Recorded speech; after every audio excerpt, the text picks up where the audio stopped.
Latest updates ఎప్పటికప్పుడు పొందడానికి big TV WhatsApp channel follow అవ్వండి. లింక్ డిస్క్రిప్షన్ లో ఉంది. ఏ పార్టీ అయినా రాజకీయాల్లో రాణించాలంటే అన్ని వర్గాల మద్దతు అవసరం. ముఖ్యంగా ఆంధ్రప్రదేశ్ లాంటి రాష్ట్రంలో కుల సమీకరణలు పాలిటిక్స్ను ఎంతలా ప్రభావం చేస్తాయో వేరే చెప్పనవసరం లేదు. అలాంటిది వైసీపీ అధ్యక్షుడు జగన్ తన వైఖరితో రాష్ట్ర రాజకీయాల్ని ప్రభావితం చేసే బలమైన ఓటు బ్యాంకున్న కాపు సామాజిక వర్గాన్ని పూర్తిగా దూరం చేసుకుంటున్నారా? వారి అండలేకపోతే ఇక కోలుకోనని తెలిసి కూడా మొండిగా వ్యవహరిస్తున్నారా? ప్రస్తుతం ఈ టాపిక్స్ రాజకీయ వర్గాల్లో చర్చానీయాంశంగా మారింది.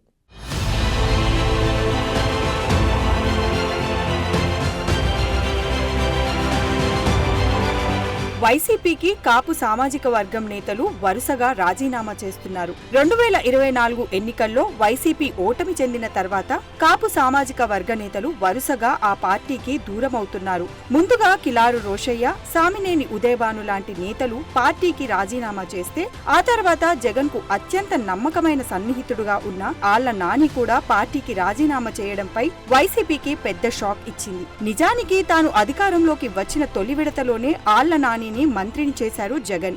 అయితే మంత్రివర్గ పునర్వ్యవస్థీకరణలో మంత్రి పదవి కోల్పోయినప్పటి నుంచి ఆళ్ల నాని ముభావంగానే ఉంటూ వచ్చారు. పార్టీ అధికారం కోల్పోగానే ఆయన జగన్ కు బాయ్ బాయ్ చెప్పేశారు. భీమవరం మాజీ ఎమ్మెల్యే గ్రంథి శ్రీనివాస్ ది కూడా అదే దారి. ఏకంగా 2019లో జనసేన అధినేత పవన్ కళ్యాణ్ ను ఓడించి జైంట్ కిల్లర్ గా పేరు పొందిన గ్రంథి శ్రీనివాస్ కు కనీసం రెండో విడతలోనన్న మంత్రి పదవి గ్యారంటీ అని అందరూ భావించారు. కానీ ఎప్పటికప్పుడు తనదైన లెక్కలు వేసుకునే జగన్ ఆయనపై దృష్టి పెట్టలేదు. దాంతో తనకు సరైన గుర్తింపు దక్కలేదని ఎప్పటి నుంచో భావిస్తున్న గ్రంథి శ్రీనివాస్ ఎన్నికల తర్వాత పార్టీని వదిలేశారు. ఏ పార్టీ అధికారంలో ఉంటే అటువైపు వెళ్లిపోతారన్న విమర్శలు ఎదుర్కొనే అవంతి శ్రీనివాస్ కూడా వైసీపీ నుండి బయటకి వచ్చేశారు. జగన్ హయాంలో ఆయన మంత్రిగా కూడా పనిచేశారు. ప్రస్తుతానికి వీరు మాత్రమే కాకుండా మరికొందరు కాపు నేతలు కూడా వైసీపీని వీడే ఆలోచనలో ఉన్నట్టు సమాచారం. ఇప్పటికే వైసీపీలో చెప్పుకోదగ్గ కాపు సామాజిక వర్గ నేతలను వేళ్ల మీద లెక్క పెట్టవచ్చన్న అభిప్రాయం ఉంది. వారు కూడా ఇప్పటికిప్పుడు ప్రత్యామ్నాయం దొరక్క వైసీపీలో కొనసాగుతున్నారంటున్నారు.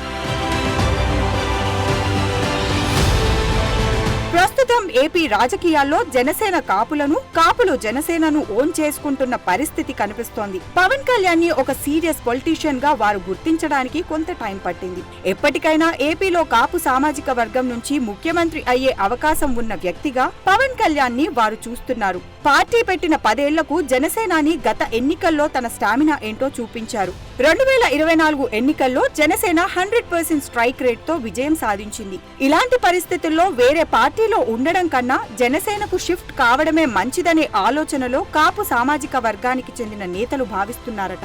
వీలైతే జనసేనలో లేకుంటే కనీసం కూటమిలోని ఇతర పార్టీల్లోనో చేరడం బెటర్ అనే ఆలోచనలో వైసీపీ కాపు నేతలు ఉన్నారట.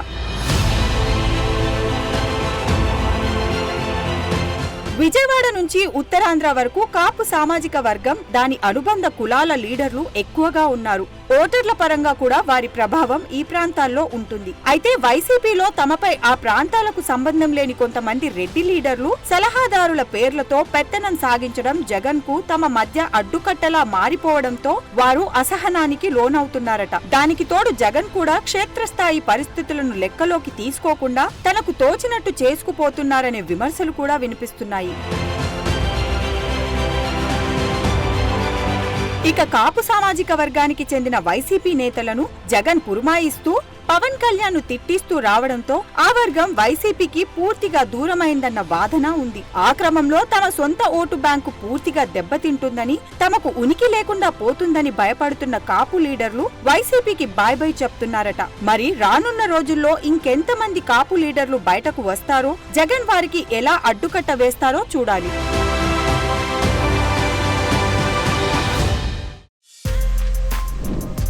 For more videos like this, subscribe Big TV channel.